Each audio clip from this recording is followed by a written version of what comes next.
High, কেমন আছো সবাই? তো দেখো, তোমাদের দাদাভাই আগের দিন রাত্রিরে আমাকে বলেছিল এই গেঞ্জিগুলো সব ধুয়ে দিতে। আর আমি না সব গেঞ্জি ধুয়ে দিয়েছি। বুঝতে পারিনি যে আজকে এত বৃষ্টি হবে। আর দেখো, বারান্দাতে একটা কেঁচো উঠে এসছে। বর্ষাকাল মনেই এইগুলো হবেই। ভালো লাগে না বর্ষাকাল, জানো তো। গরমে উভাব করি তবু ভালো, কিন্তু বর্ষাকাল আমার একদম ভালো লাগে না।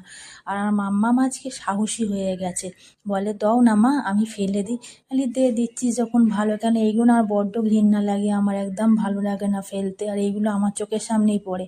আর মনটা একটু খারাপ, কেননা তোমার দাদাভাই বলেছিল আজকে একটু ঘুরতে নিয়ে বেরোবে। তো দেখো না কেমন বৃষ্টি এসে গেল। যেহেতু আজকে সানডে, তার জন্য বানালাম চিকেন কষা আর ফ্রাইড রাইস।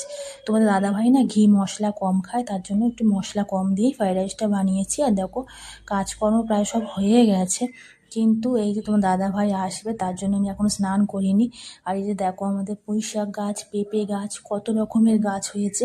আর আমার গোলাপ চারাগুলো না মনে হয় মারা যাবে, কারণ এখানে পুরো জল উঠে যায়, তার জন্য কোনো গাছই বাঁচে না। আর আমাদের জায়গা খুবই কম, সেই জন্য। তো স্নান টান এখনো হয়নি। ওই দেখো, বলতে বলতেই তোমাদের দাদাভাই চলে এসেছে। চলো কাজগুলো সেরে নিই। বাই, ভালো থেকো সবাই।